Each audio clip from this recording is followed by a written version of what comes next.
or as an England candidate, do they? But he's a very useful performer. Middlebrook, the off spinner. Phillips, the left-arm spinner. Those are their two spinners. Then Andre Adams, old twinkle toes himself, Darren Gough. And at the bottom there, Jahid Ahmed, who is a youngster who is coming through and took wickets, actually, I think, didn't he, against Sri Lanka the other day? Yeah, he played well. Essex played well, and it's the same pitch and it's very dry. And I spoke to Goughy before the game, and he says it's pretty flat, pretty slow, and they think it's going to turn, Charles. OK, we might just actually have a look at that mini card from the game against Sri Lanka, because it might give us an indication as to what's a good score and a bad score. Now, that was a low-scoring game, 1-7-2. Yeah, I think they got off to a flyer, Sri Lanka, with Jai Surya, and then Gough got a couple of wickets, Ahmed got a couple of wickets. Essex are a very good one-day side, and they know how to play here at Chelmsford. Spin doesn't worry them, and chasing won't worry them either, and people like Andy Flower play spin very well. It's how Gloucester do. I mean, Spearman versus Gough at the top at 11:15 is going to be a fascinating contest, because you've got experience on both sides.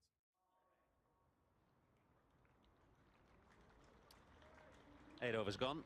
Decent start made by Gloucestershire. All change, both with the ball and in the commentary box. Nasser Hussain is with Sean Udall. Thank you, Michael. Jahid Ahmed, age 20. Bowling from the Hayes close end, a nervous young man. Played in the game in the week against Sri Lanka. 4 for 32, so a successful start to his career. Born in Chelmsford. Only lad in this Essex side born in Essex. Lancastrians, Zimbabweans, Chelmsford boy. Good start. I've seen a little bit of sideways movement this morning off the seam. The white kookaburra ball is gripping into this dry surface, I'd guess. It is dry, the seam just grips into it. It's a pretty good cricket pitch. Both sides will be relatively happy. 40 for 1 off 8.1 overs.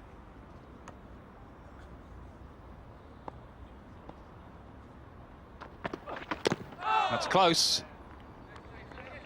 Maybe some inside edge.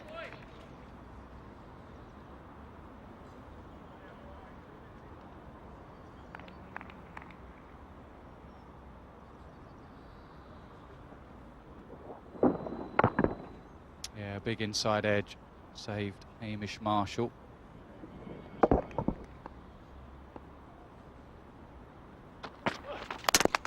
And he's got him. Ahmed with wickets in the week and wickets in his first C&G game. Hamish Marshall has dragged one on, and Gloucester are 40 for 2. It's not the greatest ball he's ever bowled, but it's a wicket. Dragged down off a inside edge onto the stumps. 40 for 2. Yeah, a real long up. Hamish Marshall went to pull it away and dragged it on. Never looked at home. He's gone for 8. Gloucester 40 for 2 off 8.3.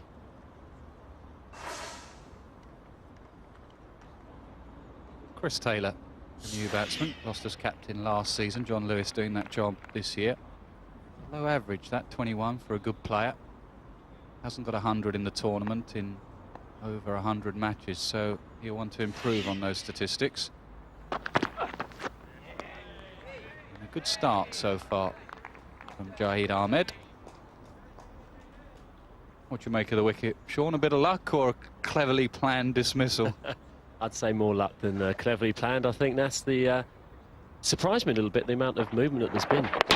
Looks pretty dry wicket. I think the white kookaburra ball makes a difference. The seam seems to be a bit more pronounced than the red balls that we use in County Championship, and good start for Essex. Yeah, I think that makes a difference with the white kookaburra ball. When you hold it first in the morning when it's new, you really feel that seam in your hand. It grips your fingers, and if it is dry, the pitch, I mean, you'll know this at the Rose Bowl, sometimes just grips that surface. Makes batting slightly harder, but that was a poor shot, to be honest. Dragged on a real loosener from Ahmed. I think it's the execution of the shot which was the disappointing thing, which Hamish Marshall will be disappointed in. He has struggled for a few runs early on this season, and I'm sure he'll be very disappointed that on a good wicket he had the chance to dominate the attack and particularly get on top of the young lad Jahid Ahmed. He started very, very well. Yeah, very nice start. Got some carry in that last delivery. 40 for 2 now. Gloucester off 9 overs. The run rate's good. They wouldn't like 2 wickets down so early. Philip Weston has played nicely. 19 off 21. And the 2 New Zealand lads, Spearman and Marshall, have come and gone. A long batting lineup. Martin Ball at number 10. John Lewis, we saw in the Test match, can bat. Hardings, Fisher, Adstead and Gidman. A lot of promise. Need to get some runs. Need to get a total on the board for this long Essex batting lineup. That's the area Irani usually targets, towards those tents the ladies lose. Just over there. Cricketing wise, that's where he targets. I have to say I've been a victim of one of Ronnie's onslaughts in the past. It's a real wild one down the leg side, signal wide by umpire Cowley. 4 wickets against Sri Lanka for Jahid Ahmed. Good players as well. Sanath Jayasuriya caught behind. Russell Arnold caught Tendulkar, which would have been in the ring. Jayawardena, LBW Ahmed. So there's some good players he got out. He also got Zoyser out later on. 4 wickets. Good high action. It seems to hit the deck hard and get good carry. Yeah, I'm sure he'll be particularly pleased this morning to see his name in the team, having done so well a couple of days ago. He's kept the likes of Graham Napier out the side, who's an experienced one-day cricketer who's been a mainstay of the Essex one-day side for the last 3 or 4 seasons. A hard hitter with the bat. But to be fair to Essex, they've stuck with him, given him another go, and he's rewarded them at the moment with a nice early wicket. Well, there's a hit to the stumps. Umpire Cowley happy to make the decision himself. Ronnie Irani not the quickest in the field. He's had severe problems with his knees. Ronnie Irani takes his time getting round, but a good throw. Accurate throw, home by a couple of yards.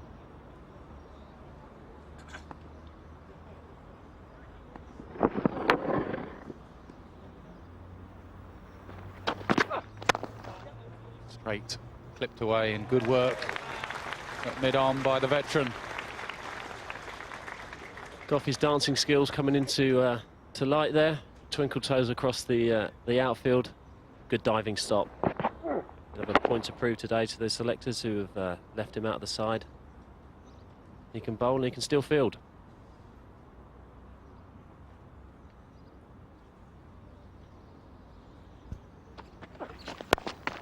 Lower ball to finish the over. Essex poised, take pace off the ball. Good over, 53 for 2 off 11. Well, always good to see youngsters coming in to the Essex side, to any side. Let's have a look at his action. Fairly relaxed there, upright. It's high with those arms. Just leans a little bit with his head. Good high action, I'd say. I don't know much about bowling, but that looks pretty good to me. Very promising for someone so young, because he's got all the basic attributes there. And there is a similarity actually to Liam Plunkett. I think he's a good role model at the moment. He's 21 years of age. Liam come in and done very well in the England side, and Jahid Ahmed looks as though he's got a promising career ahead of him. 15 overs gone. That's the end of the fielding restrictions. 5 and over for Gloucester. 75 for 2. Let's have a look at what happened in those first 15. A misfield from Patini, a 6 from Spearman, and then a ball nipping back New Zealander to New Zealander. Spearman was bowled by Adams, and Marshall didn't really get going. A half volley from Goff, a shake of the head, and then Ahmed came on and got his first wicket in C&G cricket. And since then, it's been all Gloucester. Lots of boundaries. 15 overs, Gloucester 75 for 2. Another bowling change, I think, have we? Jahid Ahmed is coming on, taking over from Darren Goff.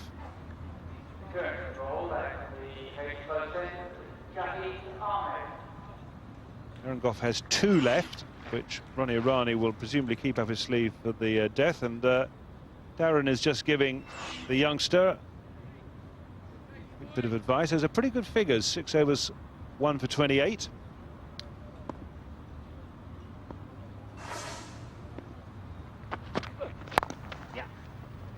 this is the spell that matters, Graham, for him.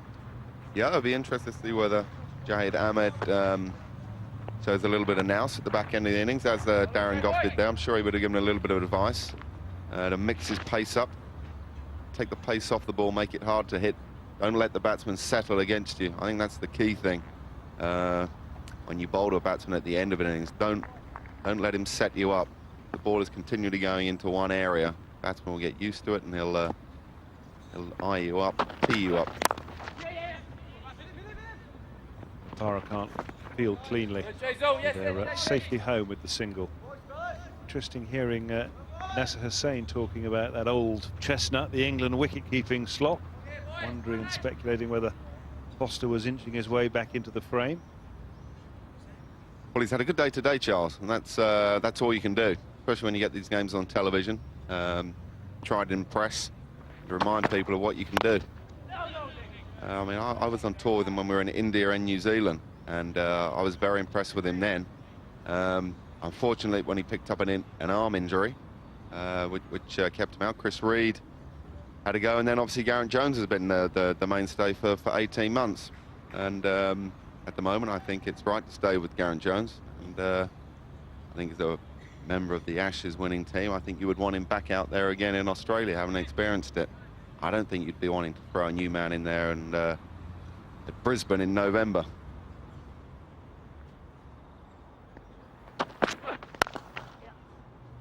Well, I suspect probably that with all the injuries that the Ashes winning 12 or 11 from last summer have had, that Duncan Fletcher in particular will be desperate not to make another change, an unenforced one, if you like. He's so keen, I'm sure, to keep the nucleus of that Ashes winning side together that they will stick with Jones through thick and thin, certainly until the end of Australia. Yeah, I believe stability is a very good thing. If you make one or two little changes here or there, that's absolutely fine. Generally, you want to be sticking to a nucleus of a team which has been successful. Changes have to happen sometimes when players get injured, and that's part and parcel of the game. But consistency in selection has been one of the main things why the England cricket team over the last 4 or 5 years has had the success which it has had, especially in the test match arena. One-day cricket has been slightly different, a lot more inconsistent. Well bowled. It's been quite an impressive over this by young Jahid Ahmed. Just 4 singles from it, well bowled, and some of those singles weren't exactly convincing.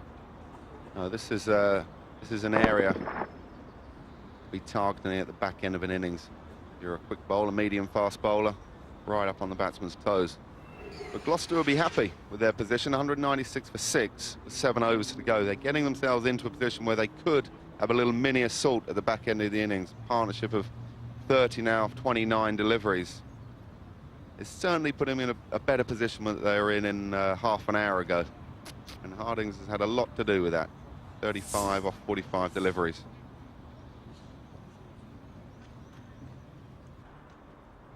Hardings has got off strike first ball. It means they can bowl at the newer batsman.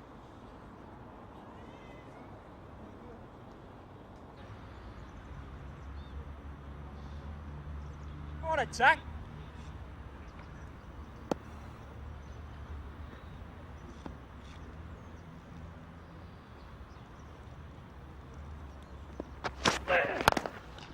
Straight back over his head, and that's it.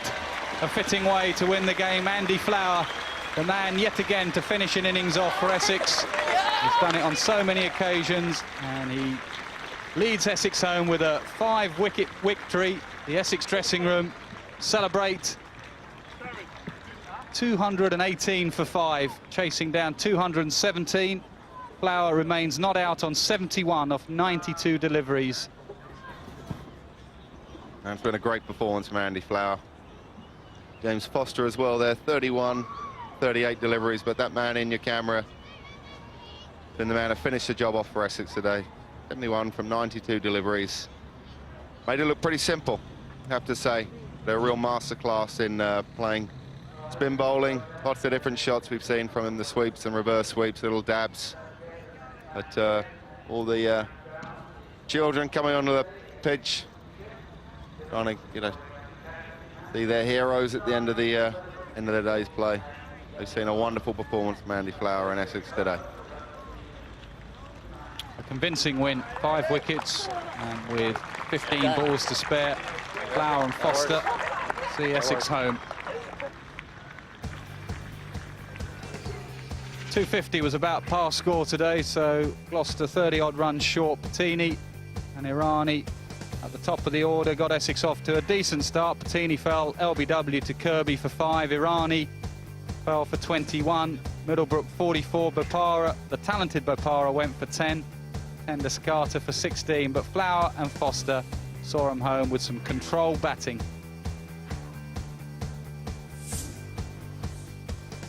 John Lewis, 9 overs for 24. The wickets really for Hardings, 3 wickets. Kirby 1 wicket, Fisher the 1 wicket, and surprisingly, no wicket for the off-spinner, Martin Ball.